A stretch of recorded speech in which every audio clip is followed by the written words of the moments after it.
saya sadar, saya buka dulu ya, saya sadar seluruh nabi dan rasul yang dikirim oleh Allah itu tidak mampu mengajak manusia untuk taat dan tunduk kepada Allah. Itu karena hidayah itu mutlak milik Allah, kan begitu ya. Nah, tadi sebenarnya berkaitan dengan Uni sebagai apologet, tadi sudah disinggung sedikit. Pertanyaan saya pertama, kenapa para apologet ini kerap kali jatuh kepada ledek-ledekan dalam berdakwah? Bukankah ledekan itu sedikit pun itu adalah perbuatan setan? Itu yang mau saya tanyakan yang pertama. Yang kedua, di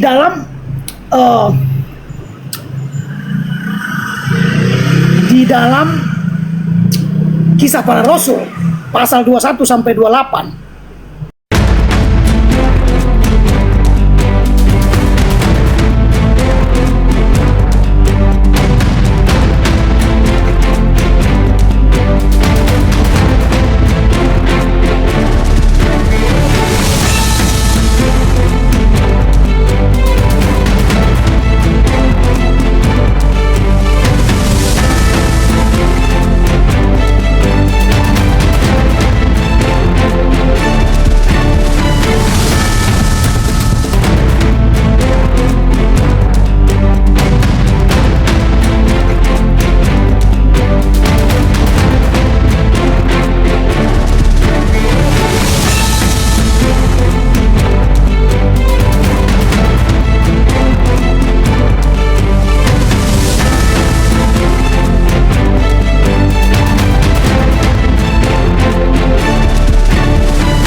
Assalamualaikum warahmatullahi wabarakatuh. Bertemu lagi dengan channel Kristologi Muslim, channel yang akan memperlihatkan diskusi dan debat lintas agama.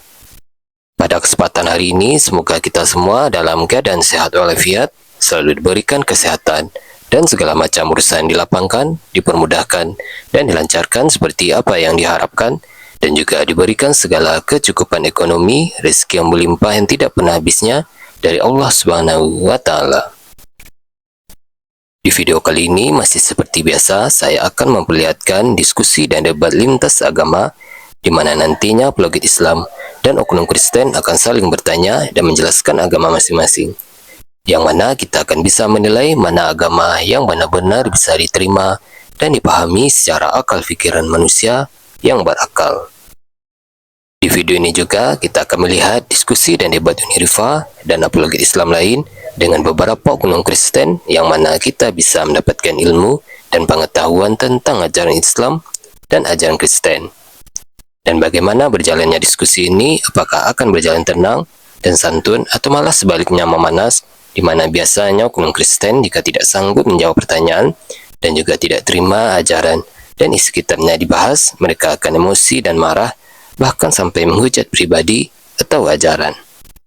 Nah, daripada penasaran dengan diskusi dan debat ini, mari kita simak saja videonya sekarang.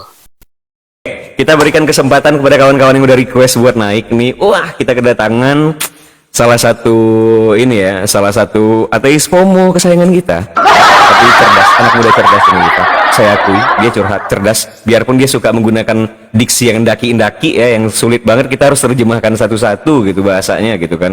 Tapi dia punya pertanyaan valid tuh, terkait dengan keraguannya atas ketuhanan gitu. Kita kedatangan evoteis, kita kedatangan pemikir ketat, atau nanti kalau misalnya Joseph masih ada di bawah, Joseph juga boleh naik.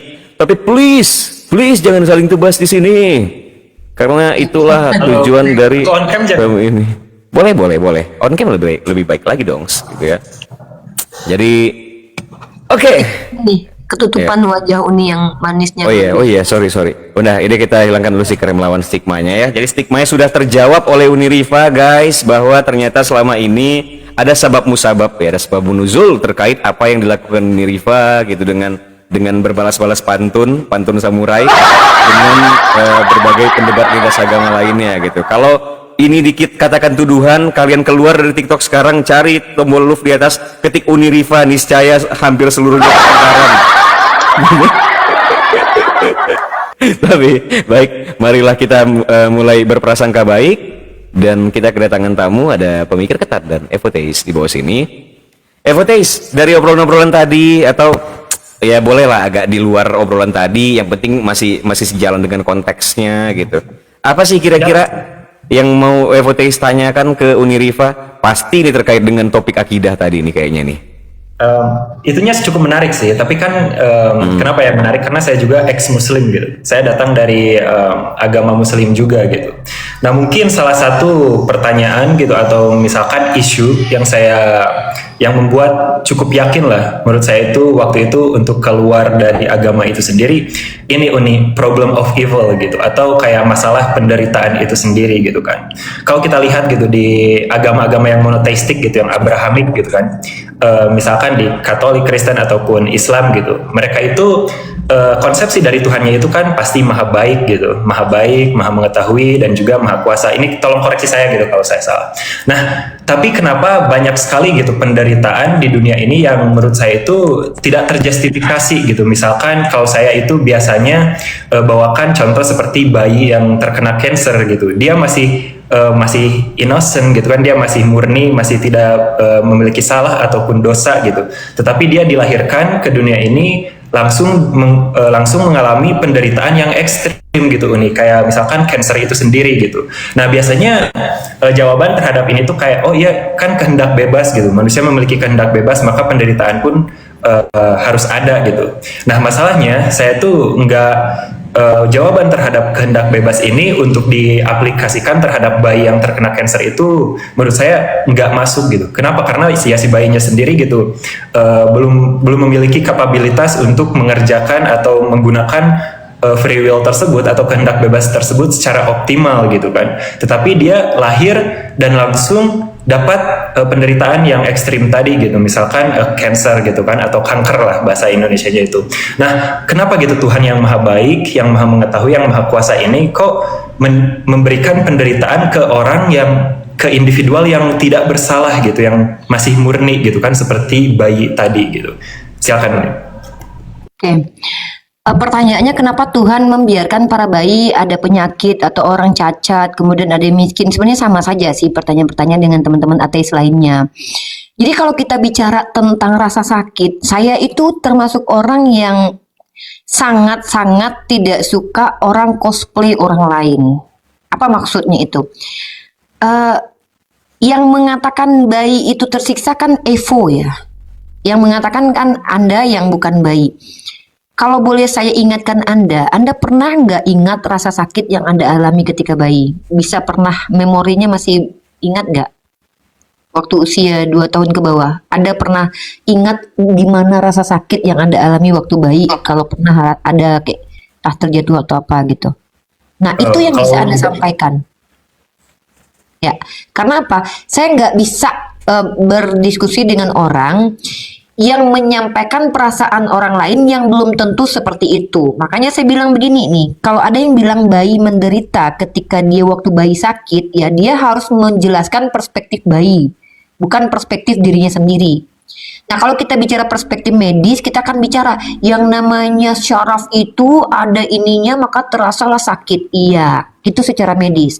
Maka lagi-lagi saya berhadapan dengan teman-teman ateis yang selalu bicara bukan dari pengalaman pribadi, tapi apa yang dia lihat, yang dia anggap benar.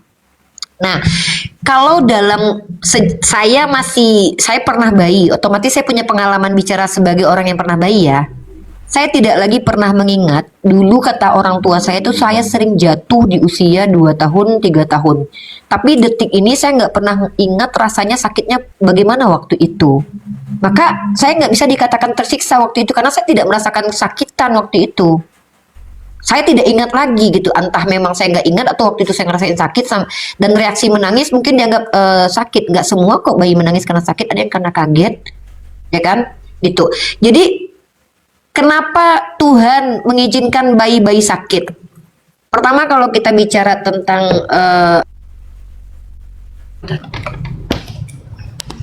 penderitaan, saya harus bicara dari orang yang ngerasain. Halo tes.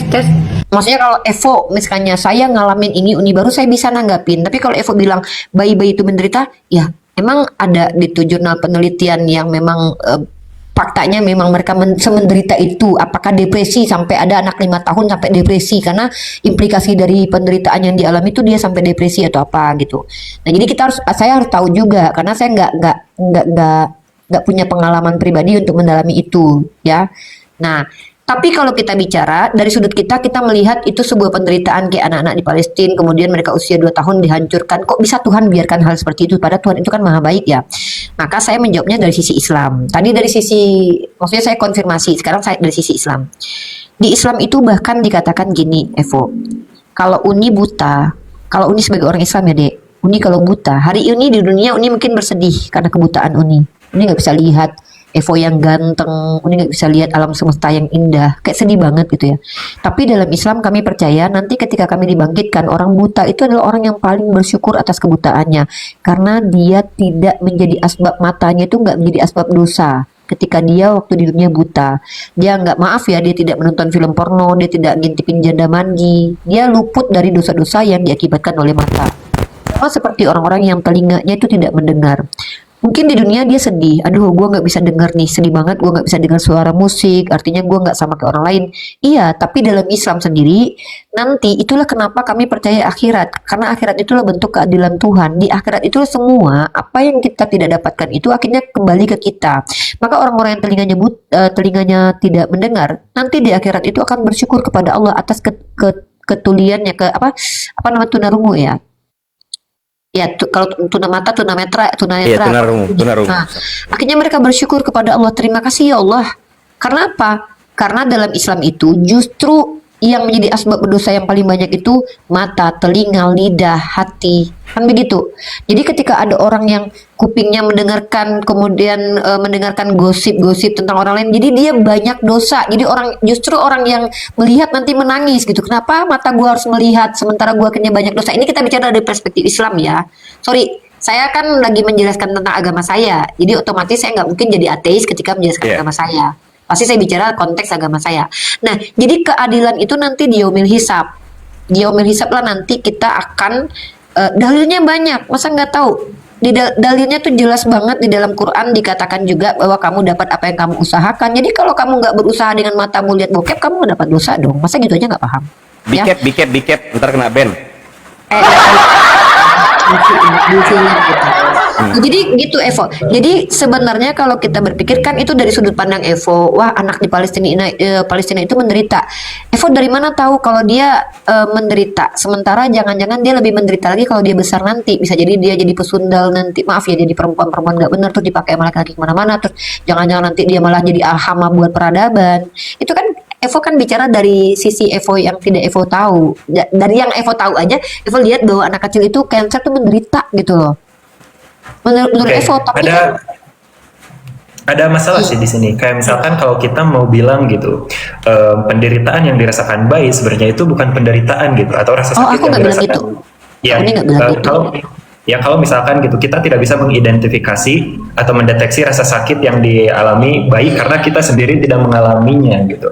Nah, apa konsekuensi dari ini? Kalau misalkan kita melihat nih ada sebuah anak kecil gitu atau bayi yang tertimpa let's say bangunan gitu kan gara-gara let's say gempa bumi gitu. Ya, untuk apa kita menyelamatkannya? Jangan-jangan mereka itu nggak menderita gitu, walaupun mereka menangis, walaupun mereka itu teriak-teriak. Ya, untuk apa kita menyelamatkan mereka? Karena kita sendiri tidak tahu gitu kan, apakah ini takdir Tuhan gitu, apakah ini emang hal yang baik gitu. Fakta bahwa mereka menangis dan menjerit-jerit saja itu bukan berarti kita bisa mendeteksi mereka itu sedang merasakan rasa sakit ataupun penderitaan gitu. Walaupun gitu kan tadi Uni sendiri bilang gitu ya, saya saja tidak ingat gitu penderitaan atau rasa sakit yang saya alami sejak bayi. Masalahnya ketidakingatan itu tidak menghapuskan penderitaan itu sendiri gitu kan. Dan tadi juga Uni bilang bahwa ya misalkan ada orang yang buta atau tuli, justru mereka itu diselamatkan dari dosa-dosa yang dihasilkan dari penglihatan dan juga pendengaran itu sendiri, misalkan gosip gitu kan. Nah, masalahnya berarti di sini kita dong yang mengalami ketidakadilan itu sendiri gitu. Kita yang mengalami ketidakadilan sendiri dengan disempurnakannya mata kita gitu, dengan disempurnakannya pendengaran kita gitu. Berarti di sini kita mengalami ketidakadilan dari Tuhan gitu. Kenapa kita nggak dibutain aja? Kenapa kita nggak dituliin aja sejak kita terlahir gitu? Atau kita nggak dikasih cancer saja gitu sejak kita bayi dan akhirnya meninggal? Karena itu kita bisa langsung ke surga karena kita tidak bisa mendapatkan dosa gitu pas kita tumbuh. Berarti kita dong yang mengalami ketidakadilan itu sendiri gitu. Kenapa kita nggak dikasih cancer sejak bayi? Dan tadi Uni sendiri ngasih poin tentang afterlife compensation gitu, atau keadilannya ada di alam semesta gitu. Ada di alam semesta, ada di akhirat gitu kan. Nah, mungkin di sini saya ingin sajikan sebuah analogi gitu.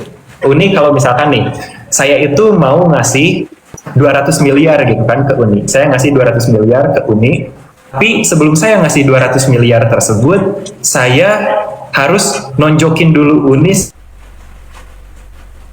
sampai itu ratusan kali sampai Uni itu pingsan dulu gitu.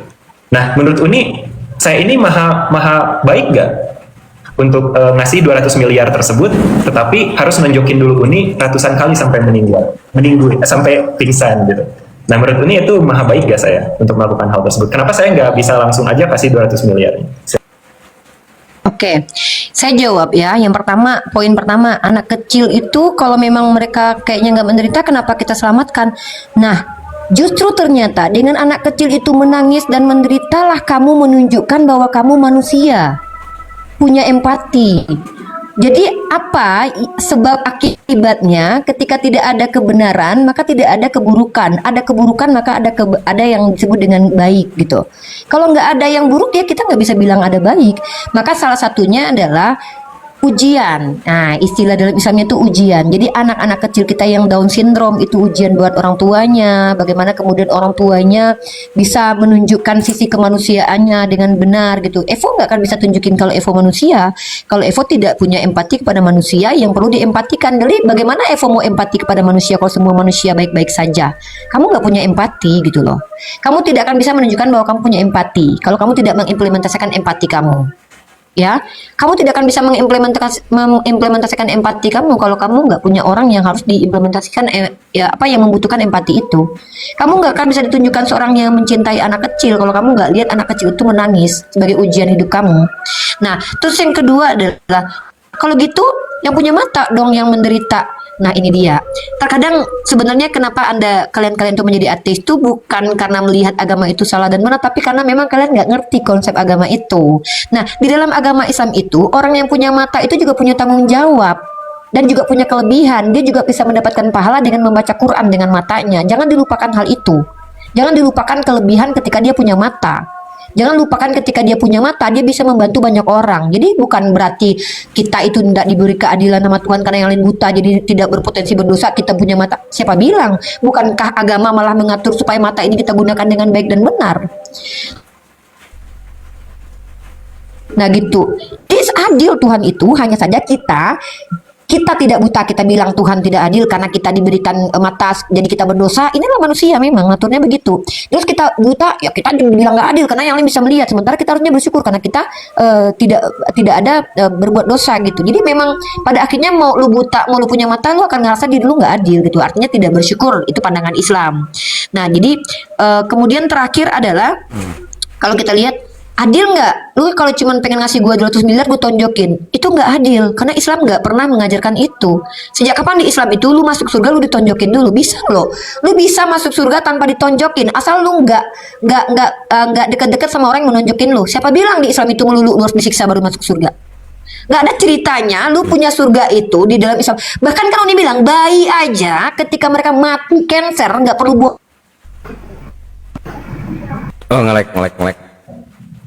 Bonyok, mereka udah bisa masuk surga auto tanpa banyak berbuat dosa, gitu kan? Gitu. Jadi artinya adalah analogi Evo itu sangat tidak masuk sangat tidak manusiawi ya. Gue kasih lu 200 ribu ya, tapi gue bonyokin dulu. Nah masalahnya itu tidak ada di Islam. Nggak ada di Islam itu ketika Anda masuk surga itu Anda harus dibonyokin menderita dulu, tidak. Tetapi yang ada dalam Islam analogi yang tepat adalah ketika sebuah mobil dari Tesla dikeluarkan oleh Tesla untuk membuktikan mobil itu adalah mobil terbaik, maka mobil itu harus dipacu kencang dulu, mesinnya harus dipanasin dulu. Kalau meledak berarti gagal ini Tesla. Maka kemudian mobilnya dibawa beban yang berat dulu.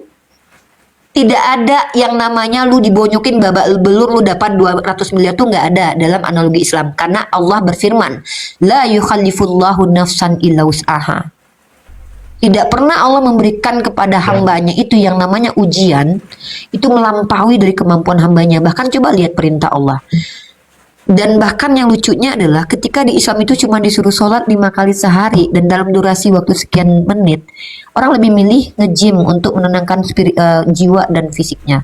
Yang notabene-nya lebih berat, lebih effort untuk membentuk tubuhnya, untuk membentuk apa yang dia mau, dan itu bayar mereka setiap bulannya.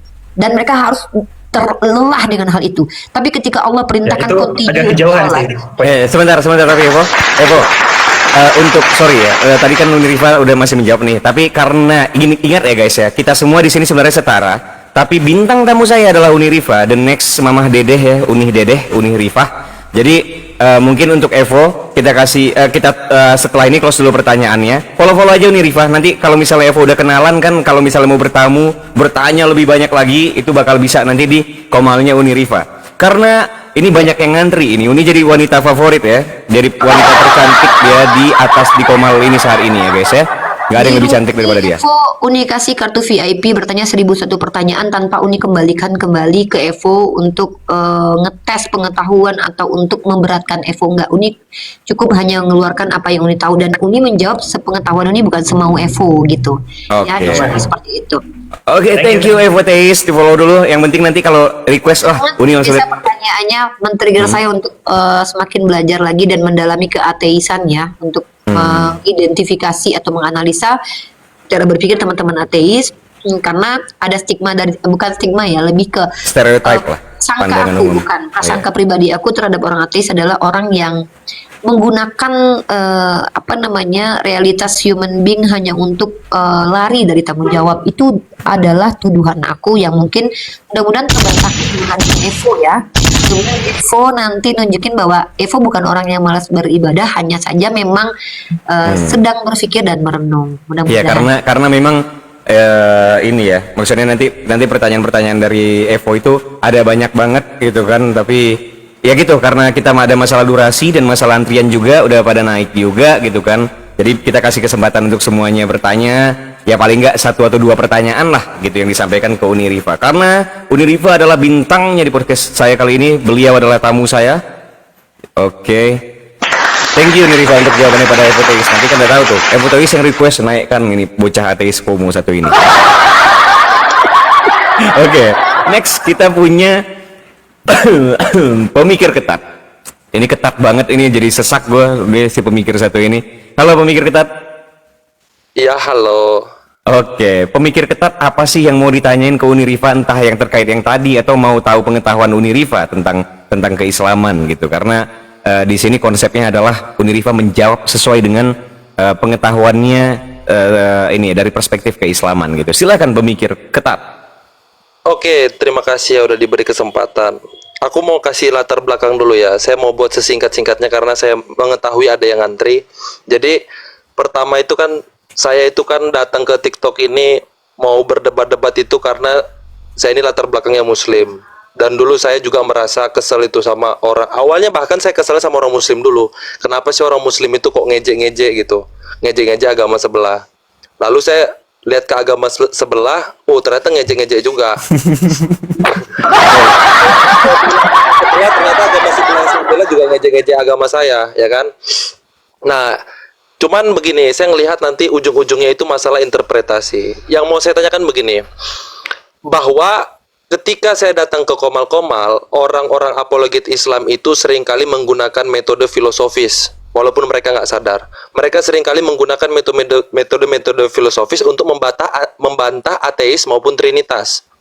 Ya, tetapi ketika metode-metode filsafat itu digunakan untuk mengevaluasi internal Islam, itu kadang mereka, kamu terlalu filsafat, kamu terlalu filosofis, kamu nggak bisa tapi kadang mereka menggunakan hal itu untuk menyerang agama lain. Jadi seakan-akan itu memilih-milih gitu.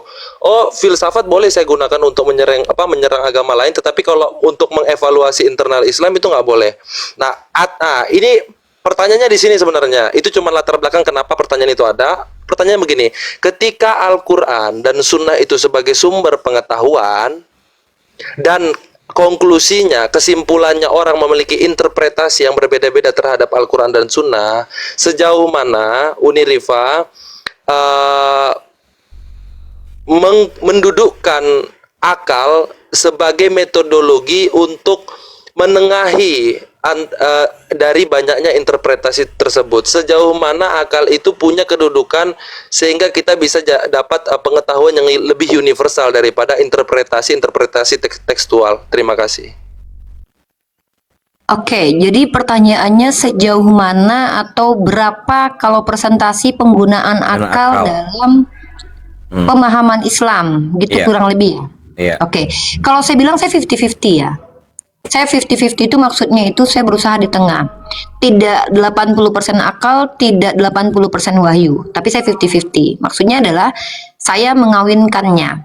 Saya mengawinkannya dalam artian ketika itu memang harus dengan akal, ya memang dengan akal. Bahkan saya pernah punya statement begini, bahwa agama Islam itu agama yang bisa dibuktikan dengan akal dulu, baru kemudian dalilnya. Bahkan tanpa Quran pun Islam itu terbukti benar. Saya bisa katakan tanpa Quran ya. Saya nanti itu bisa saya buktikan lah. Atau secara naluri ya, maksudnya secara naluri ya, bukan secara tanpa wahyu pun saya bisa buktikan Islam itu benar. Tanpa Quran. Nah, tapi Quran itu adalah wahyu ilahi yang standar kebenarannya memacu orang untuk berpikir gitu. Justru Quran sendiri itu adalah salah satu kitab suci yang mengajak, men-trigger orang-orang untuk berpikir. Jadi penggunaannya itu 50-50. Maksudnya gimana? Saya bukan orang yang, kalau dalam ilmu kalam itu saya belajar, kalau orang misalkannya itu merujuk kepada orang-orang kaum Mu'tazilah, itu mereka penggunaan akalnya sekian persen, misalnya 80%, dalilnya 20% gitu. Misalnya gitulah kurang lebih ya. Tapi kalau saya 50-50, maksud 50-50-nya bagaimana? Dalam memahami konteks memahami konteks keagamaan. Tapi kalau untuk sebagai pondasi, ya pasti saya kita kalau orang beragama itu nggak ada sepinter-pinternya umat beragama itu nggak ada ceritanya itu di apa namanya itu akal itu nomor satu gitu tuh nggak ada sebenarnya. Makanya kan karena jadi kayak diejek gitu. Berarti imani saja. Sebenarnya kata imani saja itu nggak perlu ditertawakan karena memang selagi lu masih beragama ya lu memang imani saja. Kenapa? Ya karena sebelum Quran datang, sebelum lu dikasih tahu sama Nabi Muhammad kalau Tuhan itu ada, ya kita percaya Tuhan itu sudah ada. Artinya dengan secara tidak langsung kita sudah imani saja, tapi imani saja yang tidak mematikan akal. Maksudnya gini, ketika gue beriman dengan ini, gue nggak dihambat nih bertumbuh dalam kognitif, berkembang dalam kognitif. Nah gitu, jadi kayak misalnya kalau, sorry ya, aku nggak bermaksud ke agama lain, kita taruhlah namanya nama agamanya agama Rifaiyah lah. Agama Rifaiyah ini punya buku kitab suci, namanya kitab Hercules. Cuma di kitab Hercules itu dikatakan bahwa Bung Haka itu adalah perempuan. Maka ketika itu tertulis, si penganut agama ini tuh nggak peduli, dia nggak analisis tuh si Bung Haka ini laki-laki atau perempuan sih, dia nggak peduli, pokoknya dia perempuan. Di Islam itu nggak ada begitu. Kenapa? Bahkan kita bicara tentang Allah pun, tentang Allah yang dikatakan goib, transenden, laisa kamitslihi syai'un, ternyata bukan cuma di agama aja loh begitu. Dalam dunia saintifik pun ada loh sesuatu yang dianggap ada keberadaannya tapi tidak empirik terbukti secara indrawi dilihat, tapi secara rasional dibuktikan ada karena pertimbangan akal. Oh karena dia ada ini makanya ada. Contoh banyak ya, banyak dunia makrokosmos, dunia mikrokosmos itu kan bukan karena para ahli melihat secara langsung, tidak, tapi karena merasionalkan itu. Oh karena ada ini maka ada ini nih, ada kausalitas gitu. Jadi kalau kita bicara tentang penggunaan akal, saya saat ini masih, setahu saya nih ya, walaupun saya nggak bisa pastikan ya, tapi setahu saya 50-50 gitu.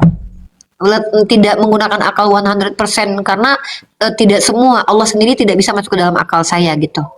Jadi akan gila kalau saya langsung 100% memahami Allah itu nanti saya ujung-ujungnya jadi ateis lagi gitu.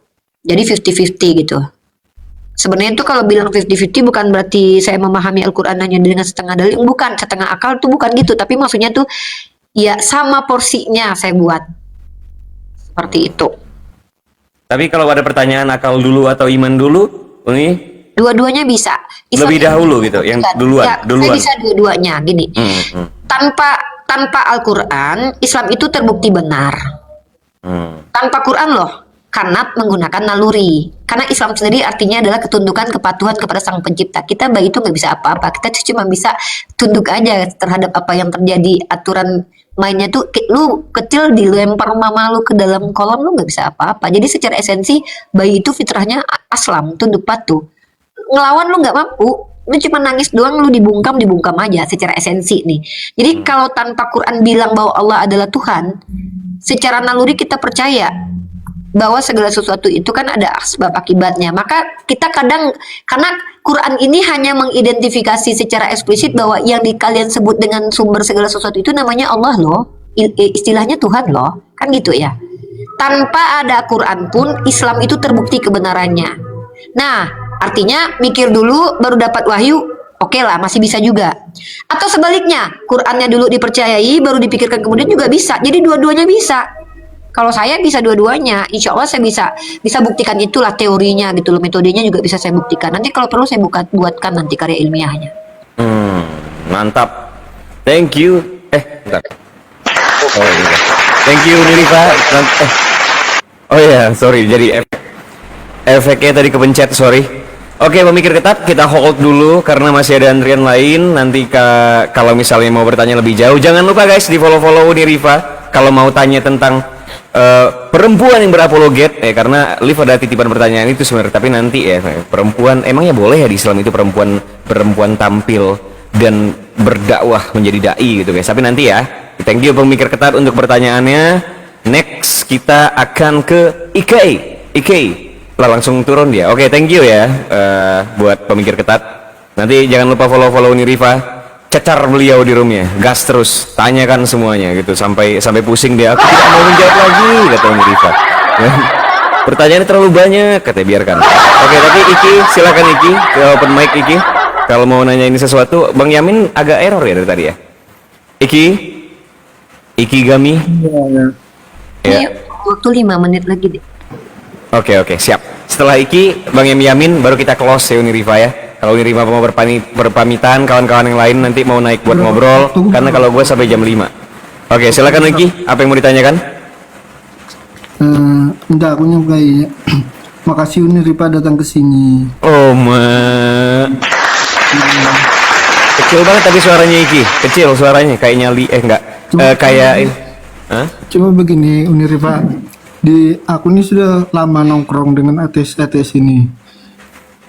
Cuma jadi ateis itu mirip kayak kejadian waktu para orang-orang kafir menantang Nabi Muhammad.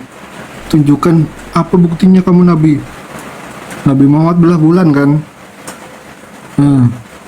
Itu malah mereka tuh, oh itu cuma sihir. Jadi orang-orang ateis itu lebih begitu. Mereka tuh banyak tanya, tapi mereka tuh sebetulnya udah mencari kebenaran. Oke, siap Iki. Terima kasih ya Iki ya. Agak panjang jedanya nih. Sama suara kecil banget. Gue udah sakit banget gue tekan dari headset gue untuk mendengarkan itu. Tapi oke, ada lagi yang mau disampaikan Iki? Sedikit lagi. Oke, sedikit lagi. Silakan. Itu tadi sudah kusawer loh.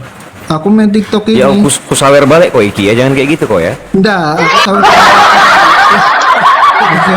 Oke. Tanya Bung Haka. Iya, Main betul. TikTok ini cari cewek-cewek aja. Udah ada cari cewek. Nirifa aja yang kusawer di sini. Oh, punyala. Oke. Dia fans Bang Zuma, dia fans Nirifa dari dulu Nirifa. Iki ini. Dia senang banget dengar apologet itu. Tapi dia masih mau bergaul dengan yang berbeda iman, dia masih mau bergaul. Kita apresiasi buat Iki ya, luar biasa. Biarpun Bung Haka dengan non muslim, bahkan ada beberapa akademisi non muslim itu yang pernah mau bikin produk bareng gitu ya, kayak jurnal. Cuman orang nggak ngelihat aja gitu. Dan Uni tidak memperlihatkannya, bukan karena Uni nggak mau memperlihatkan, cuman kayak ya kalau urusan realita dan internal Uni itu bukan hal yang harus dikonsumsi publik kan. Ya sebenarnya kalau bergaul dengan non muslim itu kita nggak ada larangan. Yang tidak boleh itu bertasabuh, kemudian menjadikan mereka aulia itu dalam pandangan Pemimpin. Uni sendiri memahami itu bukan menjadikan mereka kayak teman, bukan, tapi kayak teman yang tempat bergantung gitu, aulia gitu. Itu memang tidak boleh dalam Islam, tempat bergantung gitu loh. Maksudnya Kebanyakan kayak yang benci Uniripa tuh kan mereka tuh ngeliat Uniripa tuh saat dia mode perang gitu. Oke. Mode perang. Padahal sebetulnya Uniripa ini baik, dia Iya. toleran. Cuma memang orang biasa ngelihatnya di medan perang ya gitu sih. Iya. Betul kata Iki. Iya. Nah, dan Iki juga harus hati-hati dalam bernarasi mengatakan bahwa ateis itu orangnya itu nggak Kafir kebenaran. tiba-tiba ya. Ini nggak sepakat dengan itu. Kenapa? Karena gini, Iki, jauhilah prasangkamu walaupun prasangkamu itu benar. Orang-orang yang mengklaim diri mereka sebagai ateis, mereka tuh punya motivasi beragam. Ada yang karena memang gak suka dengan orang beragama, ada yang karena melihat kayak dari sisi kemanusiaan tuh nggak adil, karena perspektif adil menurut mereka tuh beda dengan perspektif adil menurut Islam. Menurut mereka tuh adil kayak semua orang tuh kayaknya udah kaya aja, walaupun ada yang nggak kerja, si Aka kerja capek-capek, si Rifa nggak kerja, udah kaya aja semua. Ada juga yang berpikir begitu. Itu menurut mereka adil. Dalam Islam itu nggak adil. Jadi kesalahpahaman itu yang coba kita dudukkan untuk komunikasikan. Jadi Uni nggak sepakat tuh kalau ateis dikatakan orang yang tidak mencari kebenaran. Justru Uni berpikir bahwa mereka adalah salah satu orang yang mengambil titik awal untuk kembali mencari kebenaran itu. Itu Uni dalam Oke. Uni. Tapi Thank you. Oh, Iki, sebentar Iki ya, gue mau luruskan lagi guys. Ingat ini Unirifa adalah tamu gua di sini. Memang ini konsepnya adalah podcast dan kita tadi udah ngobrol dari jam 2 dan kita harus hargai bahwa Uni bakal ada urusan lagi di real life dia. Dia mungkin mau sholat asar dulu, ada beberapa kegiatan. Jadi makanya Iki follow aja Uni dulu. Nanti kapan-kapan mampir gitu kan pas Uni lagi ngobrol santai. Karena kalau Uni lagi buka room, yang mendukung-mendukung dia langsung turunkan, yang menyerang-nyerang baru dia tampung. Jadi gitu, follow aja. Thank you Iki ya buat pertanyaannya, luar biasa Iki. Dia ngefans banget Uni dari dulu. Gua kalau nongkrong sama Iki, saya suka dengar roomnya APII, room Bang Zuma, room Unirifa, banyak saya dapat ilmu di sana. Katanya Oma nggak bisa tidur dia nanti, ini seneng kali dia. kita sering kenal sama yang sama-sama Islam, Ya oke. tapi udah suka dengan API. Ya oke. Oke Iki, nanti ya Ki ya, kita sambung lagi ya Ki ya. Karena ini Unirifa mau turun, nanti kita juga bakal naik. Evoteis nanti juga sama pemikir ketat mau naik ya. Karena kalau gua sendiri mungkin off-nya itu sekitar jam 5:30 ya, karena mau makan dulu. Jadi Iki, thank you buat tanggapannya ya, karena dia bukan Ya, makasih, mau bertanya, makasih tapi bisa dia mau mampir di sini nih Pak. dia mau mengekspresikan kekagumannya gitu guys. Dia kan mau bertanya nih. Oke, the next ada the one and only abang kita, the guru of law of Indonesia, Asoy. Emang ini luar biasa ini. The advocate of Nikita Mirzani, abang mahir hukum semesta alam, Bang Yamin. Silakan Bang Yamin, langsung aja ditanyakan apa yang mau ditanyakan atau menanggapi, silakan Bang Yamin. Iya, terima kasih Bung Haka, Ya. Unirifa. Assalamualaikum, selamat sore teman-teman yang di bawah. Saya langsung aja ingin bertanya nih. Saya sadar, saya buka dulu ya. Saya sadar seluruh nabi dan rasul yang dikirim oleh Allah itu tidak mampu mengajak manusia untuk taat dan tunduk kepada Allah. Itu karena hidayah itu mutlak milik Allah, kan begitu ya. Nah, tadi sebenarnya berkaitan dengan Uni sebagai apologet, tadi sudah disinggung sedikit. Pertanyaan saya pertama, kenapa para apologet ini kerap kali jatuh kepada ledek-ledekan dalam berdakwah? Bukankah ledekan itu sedikit pun itu adalah perbuatan setan? Itu yang mau saya tanyakan yang pertama. Yang kedua, di dalam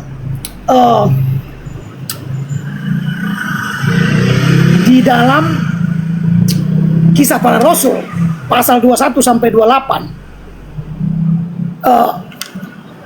Paulus atau Rasul Paulus dalam keyakinan Nasrani mengatakan tentang itu 21 sampai 28 itu bukanlah pidato teologis sang rasul bagi keyakinan Nasrani. tapi itu adalah saat dia dalam proses pembuktian di sidang pengadilan pidana. Dia membela dirinya bahwa saya meyakini bahwa akan ada orang yang mati akan hidup kembali. Bagaimana mungkin saya akan dipidana? Nah, yang mau saya tanyakan kepada Uni, menurut yang Uni pelajari sebagai apologet, kapan dan kenapa pembuktian di hukum pengadilan ini, di pengadilan saat itu dibawa dan dijadikan menjadi, bahkan saat ini diyakini itu menjadi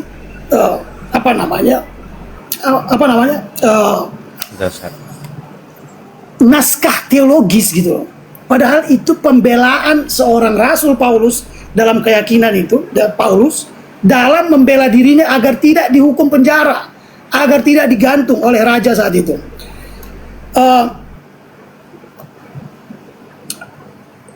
Yang ketiga, karena saya pengacara, di dalam Islam, Kristen dan seluruh agama diperintahkan untuk bicara tentang ketidakadilan. Contoh dalam surah An-Nisa 135, hai orang-orang beriman dan seterusnya.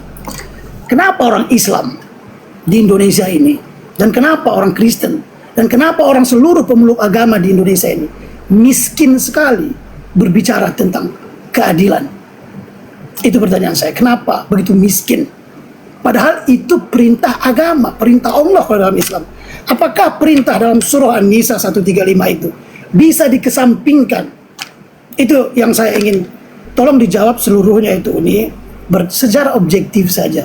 Itu saja, terima kasih. Oke, thank you Bang Yamin. Waalaikumsalam warahmatullahi wabarakatuh. Jadi ini karena pertanyaan terakhir ya dari Bang Yamin ya, sebelum Uni Riva turun dulu, dia akan menjalankan kegiatan sehari-harinya. Silakan dijawab Uni Riva. Boleh panjang tergantung dari Uni, karena setelah Uni menjawab ini akan ditutup, Uni boleh berpamitan gitu. Silakan. Oke, pertama terima kasih buat Bang Yamin sudah bertanya. Dan tadi sebenarnya 3 pertanyaan, tapi saya mencatat ada 4 yang harus saya tanggapin ya. Nah, pertama pernyataan, yang ketiga, yang 3 adalah pertanyaan. Nah, pertama saya harus menanggapi pernyataan bahwa Nabi itu tidak mampu untuk mengislamkan seluruh manusia. Saya sepakat dengan itu, karena mereka tidak diberikan maha mampu, tapi diberikan mampu saja, mampu sesuai porsinya. Seperti kita manusia ini tidak dimampukan terbang karena memang tidak diberi sayap, karena natur kita itu ya manusia yang memiliki kelemahan. Tapi perbedaannya Nabi dengan kita orang biasa itu beda ya. Nabi itu adalah orang yang tingkat keimanan dan ketakwaannya itu lebih melebihi dari orang biasa. Artinya daripada kita, mereka lebih mampu. Nah gitu ya. Mereka tuh paling mampu sebenarnya di antara makhluk lainnya. Makanya Allah berikan tugas kepada mereka. Nah, yang kedua, kenapa harus menggunakan ledekan? Tergantung Bang Yamin perspektif ledekannya itu seperti apa. Karena kalau kita bicara konteks agama, saya harus berikan contoh ya, supaya Bang Yamin paham. Tidak meledek kok mengatakan Tuhan yang orang Kristen itu mati. Mungkin menurut Bang Yamin atau menurut orang yang lain yang mendengar, kalau Tuhan itu nggak bisa mati, mengatakan Tuhan mati itu ledekan.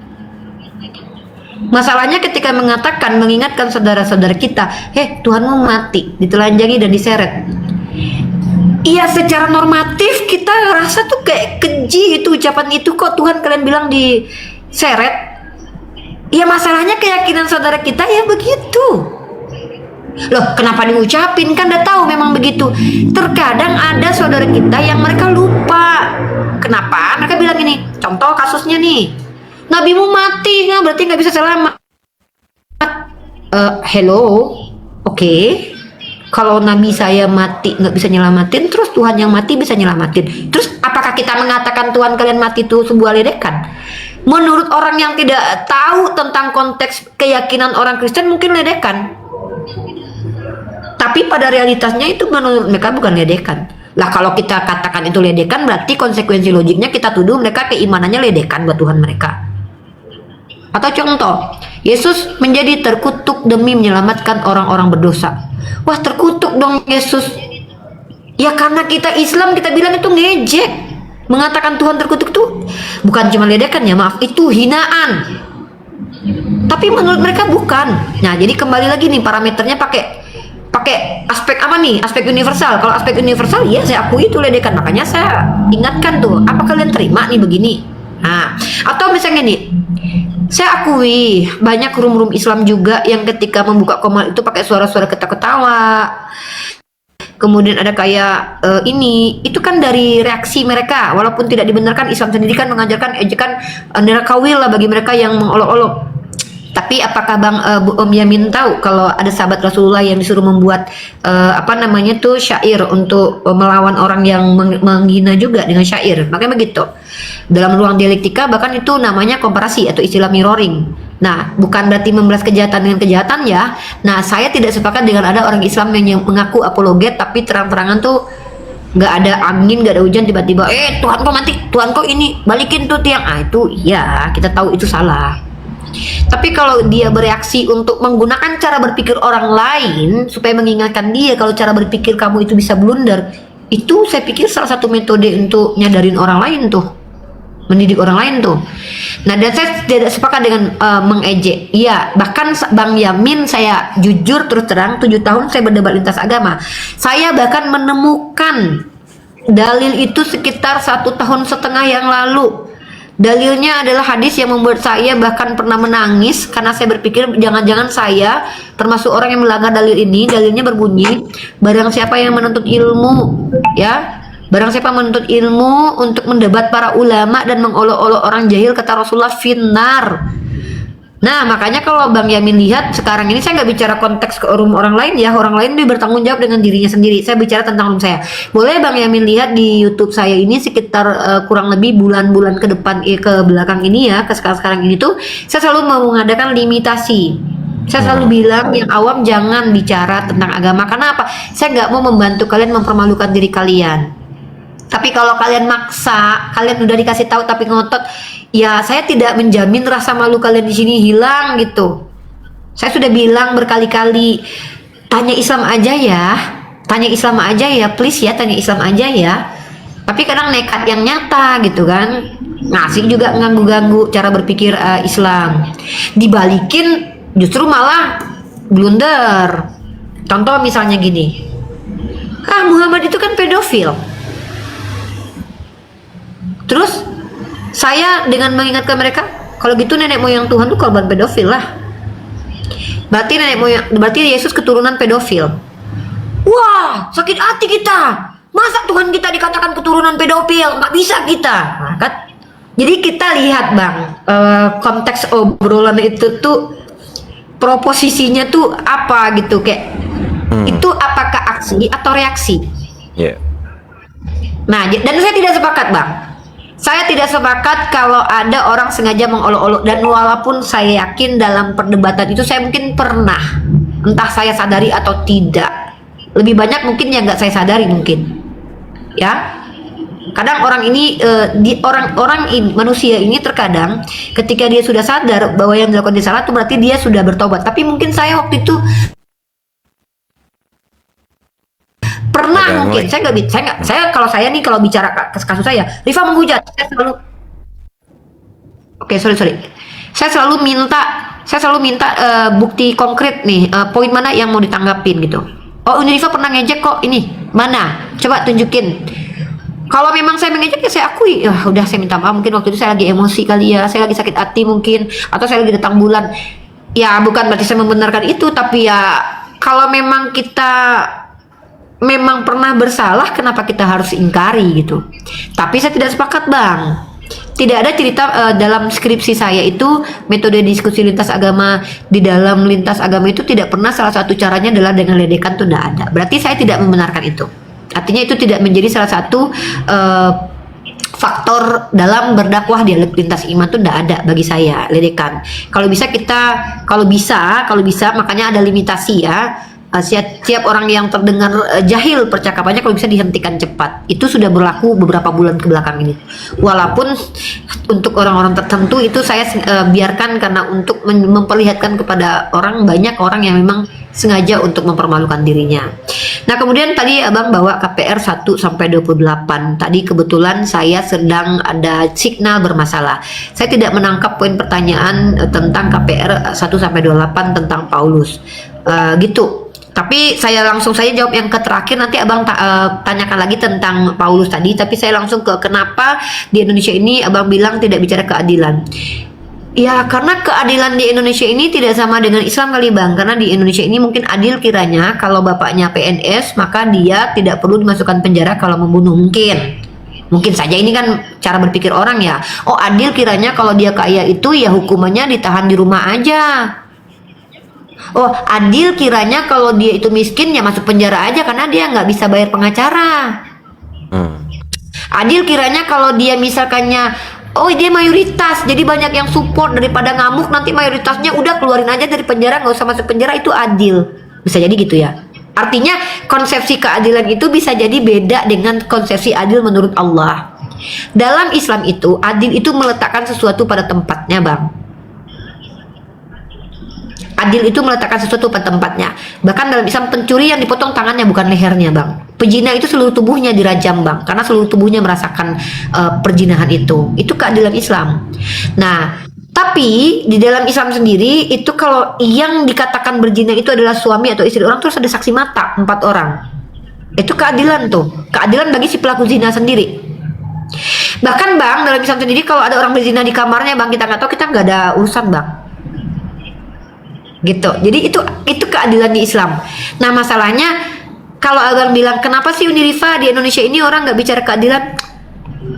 Aku pertama nggak pernah melakukan penelitian tentang jumlah pembicaraan di Indonesia ini tentang keadilan atau tidak. Justru yang aku lihat adalah kebanyakan entah di TikTok, di Facebook atau di Instagram atau di YouTube itu banyak orang ngerasa nggak adil, malahan ngerasa nggak diperlakukan adil. Contoh kayak Evo, saudara kita tadi ateis tuh.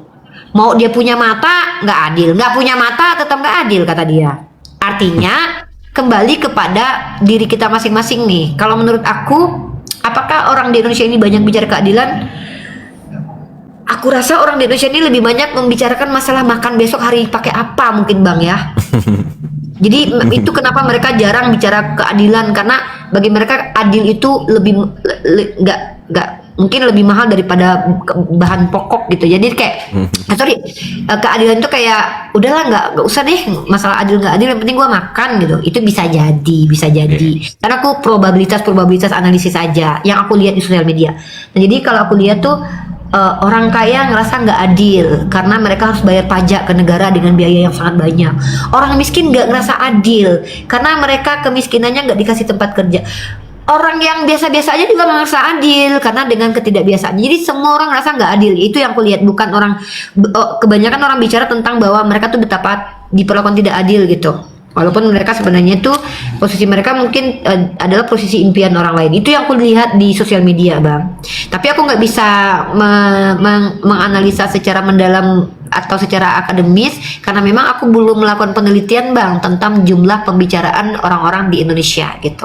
Kalau kita bicara pembahasan orang-orang di Indonesia gitu. Oke, luar biasa Uniriva. Guys, kita di sini ngobrol udah hampir 3 jam ya untuk yang baru masuk.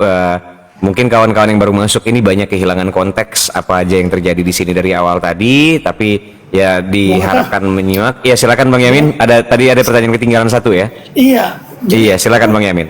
Izin ya Uni ya. Ya, Uni kalau masih ada waktu nih, aman? Sebenarnya yang aku maksud tadi Ya itu. Oke, silakan. Sebenarnya yang saya maksud perihal adil tadi, kan adil itu hanya Allah aja yang memiliki sifat adil itu. Bahwa keadilan itu adalah sifat Allah. Nggak mungkin manusia dapat melahirkan keadilan, nggak mungkin itu. Jadi yang mau katakan sebenarnya pertanyaan saya begini. Indonesia itu kan negara yang agamis, bukan negara agama, tapi negara agamis. Di dalam Al-Quran contohnya An-Nisa 135, hai orang-orang beriman, berbicaralah kamu tentang keadilan, baik terhadap dirimu, orang tuamu, ayah ibumu, kaum kerabatmu, si miskin dan si kaya. Di dalam Islam itu hai orang-orang itu perintah yang dapat dinegasikan, perintah seperti sholatkah itu menjadi wajib, atau seperti apa? Karena kalau kita bicara tentang banyaknya orang Islam di Indonesia, tokoh-tokoh besar gitu ya, kok tapi minim sekali berbicara tentang keadilan sebagaimana perintah tadi. Apakah, pertanyaan saya, apakah itu sifat perintah itu bisa dikesampingkan atau bagaimana? Itu yang pertama. Bukan hanya Islam, mau Kristen, Katolik, Buddha, Konghucu, nggak ada tuh bicara tentang.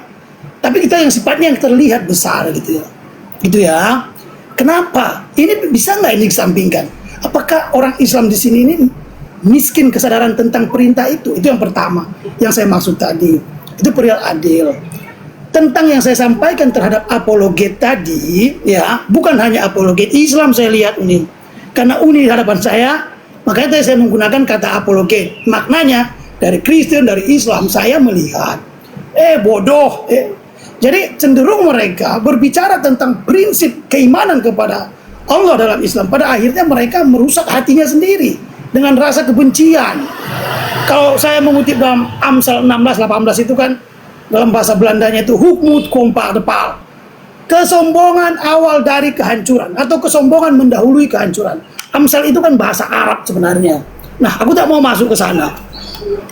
Yang mau kukatakan, pada akhirnya apologet dari dua sisi, ya, bukan hanya Uni nih, ya, bukan hanya, aku tidak pointing kepada Uni, saya melihat, ya, mereka itu cenderung kepada kesombongan yang hardik, caci maki, gitu. Itu yang ku maksud. Nah, yang mau ku katakan adalah pada akhirnya mereka merusak hatinya sendiri. Padahal perintah untuk berbicara keimanan itu, dakwah itu kan perintah, tapi dilakukan dengan yang tidak merusak diri sendiri, hati sendiri. Itu yang saya maksud. Makanya tadi saya tekankan pada hidayah itu pada milik Allah. Sebab manusia sendiri, Nabi tidak diberikan hak mutlak itu, apalagi kita, manusia biasa tadi. Nah, terkait dengan KPR, ya, kisah para rasul. Izin, Bang M. Yamin. Siap. Saya kan ada keterbatasan nih. Saya khawatir nanti miss. Saya merasa perlu untuk menanggapi apa yang Bang Yamin sampaikan, karena ini kita relay di YouTube juga. Saya nggak mau nanti ada statement Bang Yamin yang nanti kalau saya nggak tanggapin dianggap saya membenarkan itu gitu, karena ada ketidakpahaman saya. Iya. Maka ketidaksepahaman saya. Nah, nanti yang terakhir aja langsung pertanyaannya saja. Saya catat poinnya ya.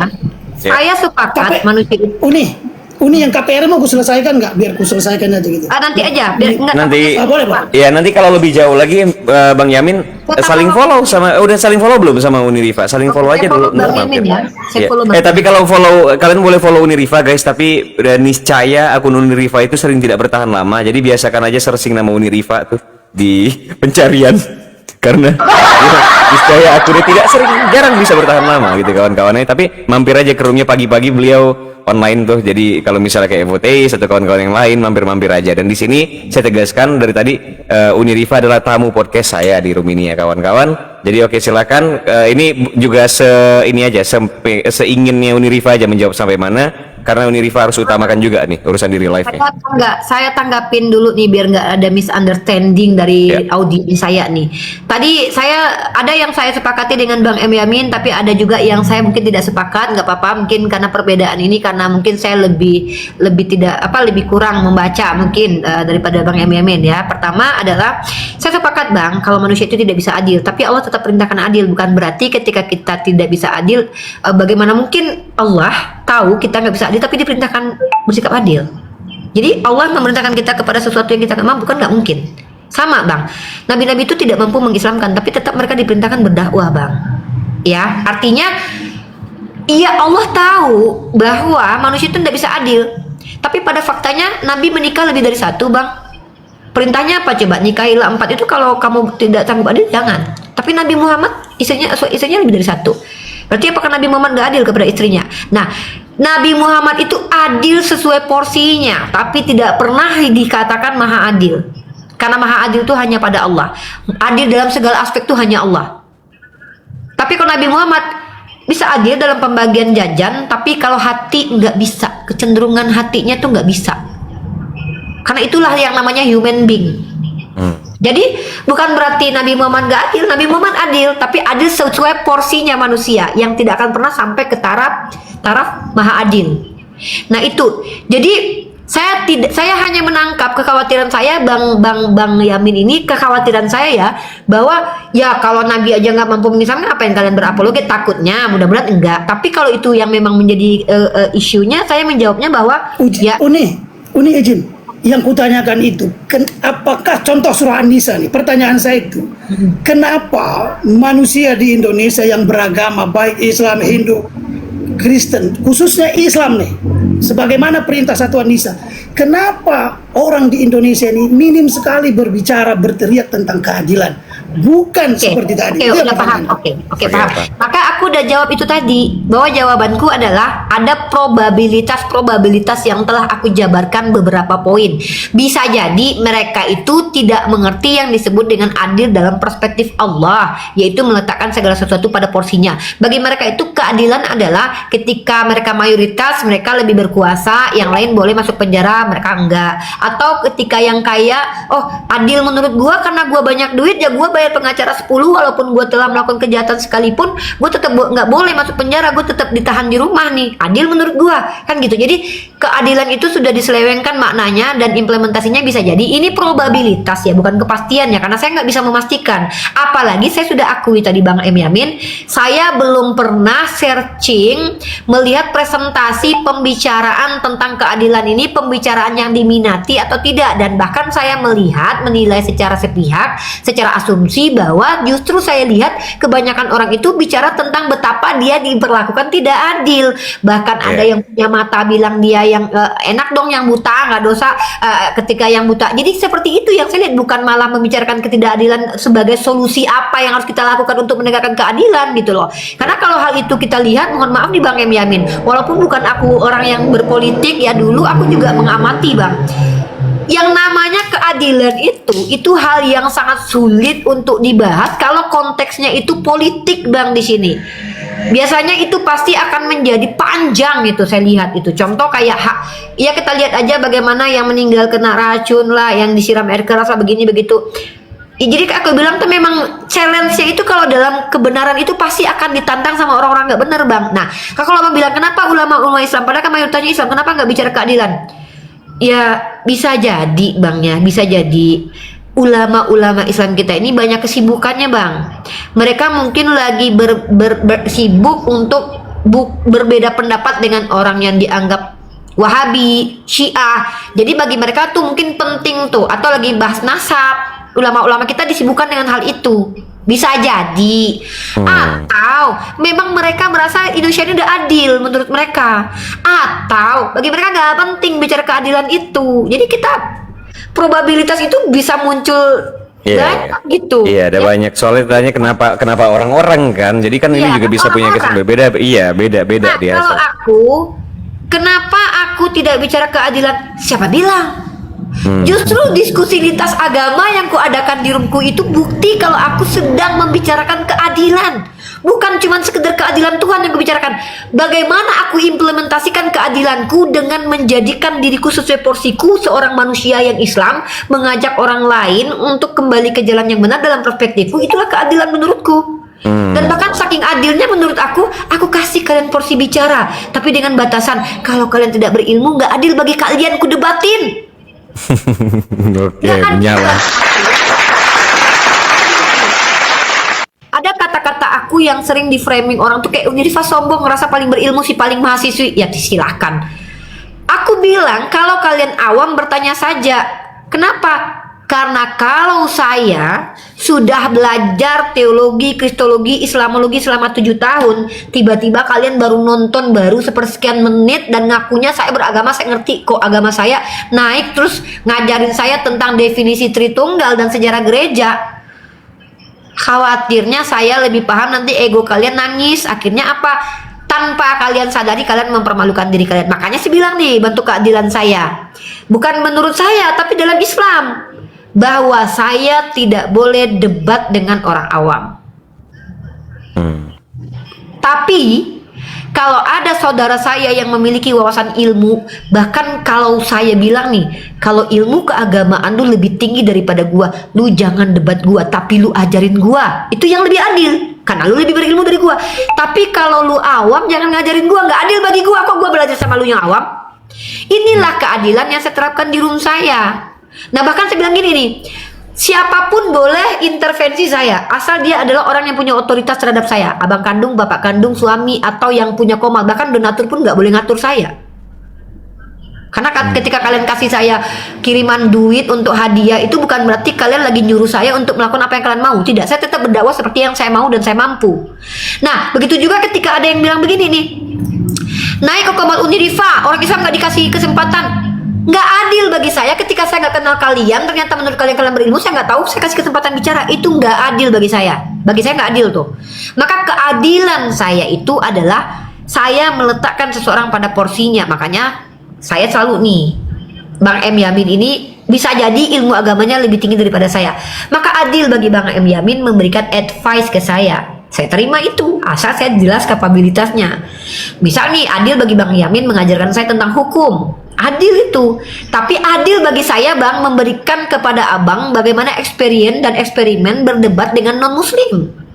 Nggak adil bagi Abang ngajarin saya tentang hal itu. Bagi saya nggak adil itu. Nah, jadi kalau kita bicara keadilan, Bang, ya banyak nanti. Kenapa orang gini, kenapa itu main rea orang lain tuh. Ya dalam ranah hukum tuh saya belajar sedikit-sedikit tuh namanya main rea atau motivasi. Nah, kembali lagi nih. Intinya, Bang, adalah bahwa saya sebagai apologet itu saya tegaskan, saya ini mengaku Islam, Bang. Tapi saya secara esensial Islam itu bukan dari pengakuan, tapi dari yang saya lakukan, apakah betul sesuai panduan Islam atau tidak. Kalau memang ada yang melanggar Islam, maka saya munafik.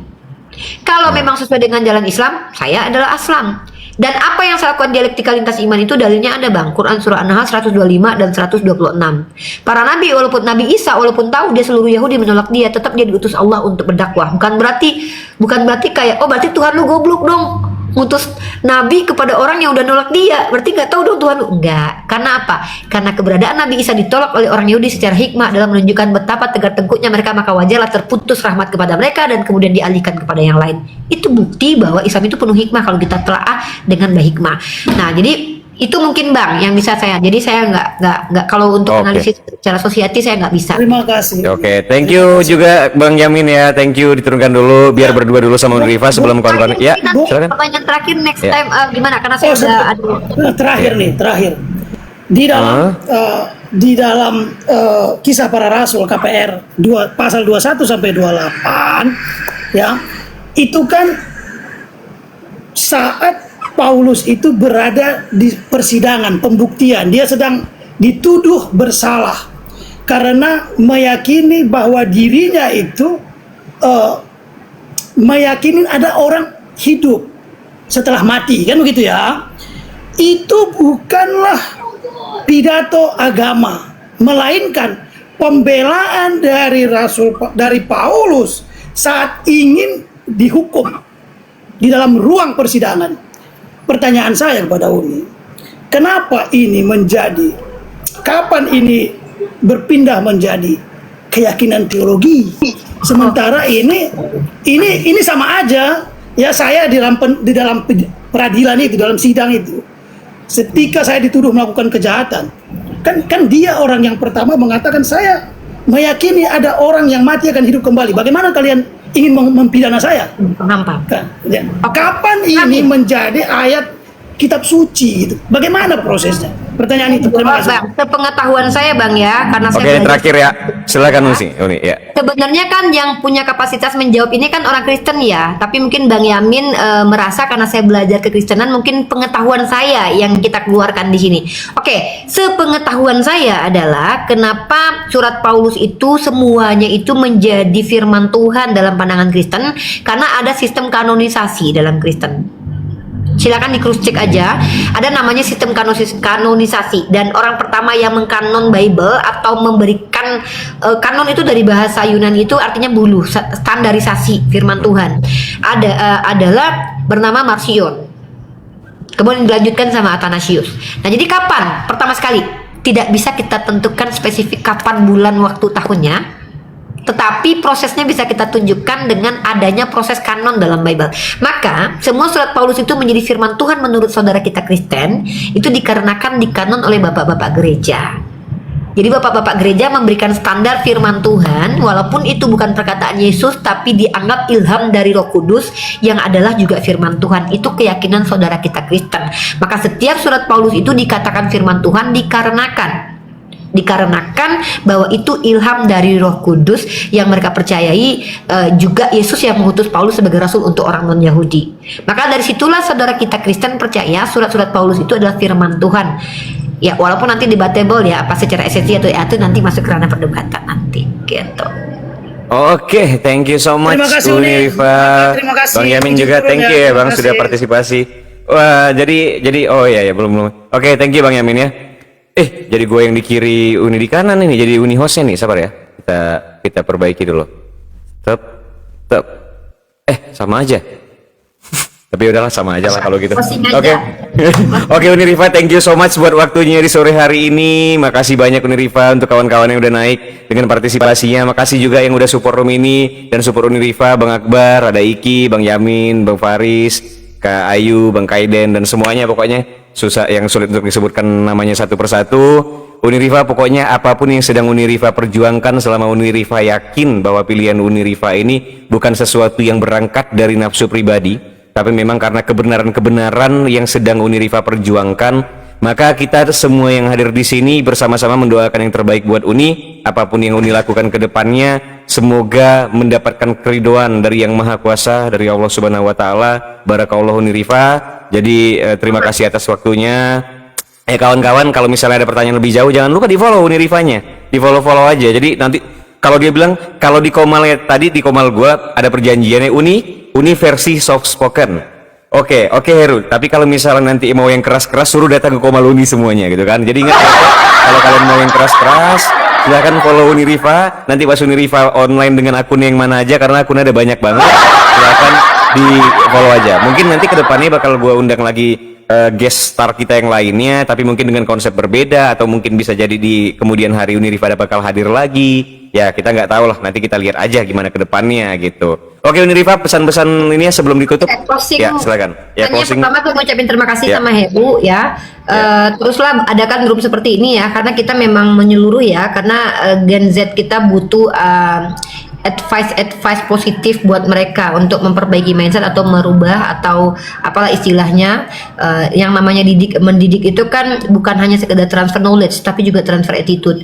Dan Betul. teman-teman dan kita lihat terkadang orang hanya menilai satu sisi saja, karena mereka sudah melihat di akhir, bukan mereka melihat bagaimana asal muasal.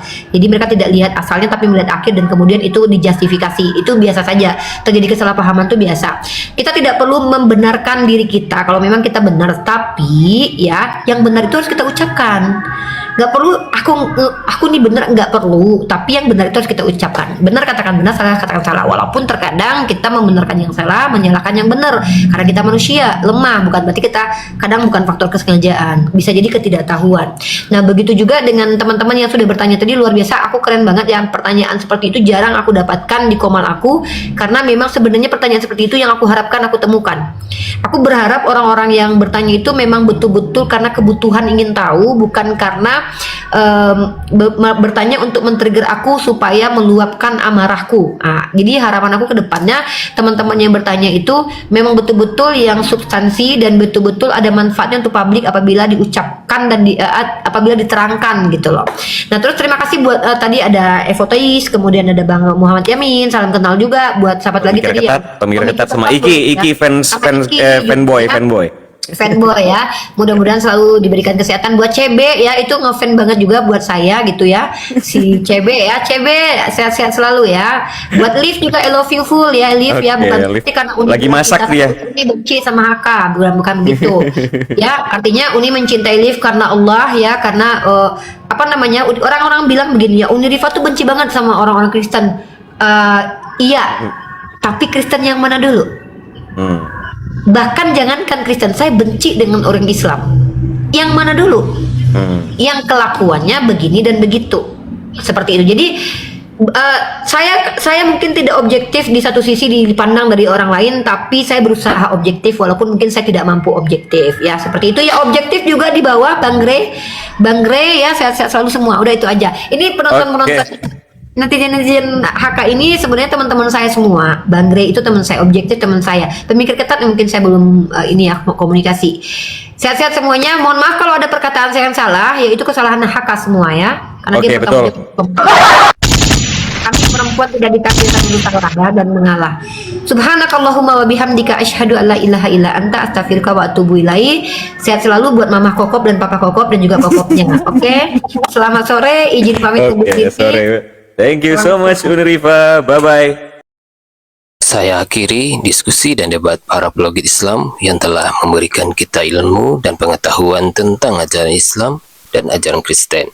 Semoga ilmu yang kita dapat dari diskusi dan debat ini dapat membentengi kita dari permutatan, yang mana pada saat sekarang banyaknya misionaris-misionaris mencari muslim yang awam untuk dimurtadkan. Saya akhiri video ini. Terima kasih kepada saudara-saudari muslim semua yang telah mengikuti diskusi ini sampai habis. Sampai ketemu lagi dan nantikan video-video diskusi dan debat apologet Islam selanjutnya. Assalamualaikum warahmatullahi wabarakatuh.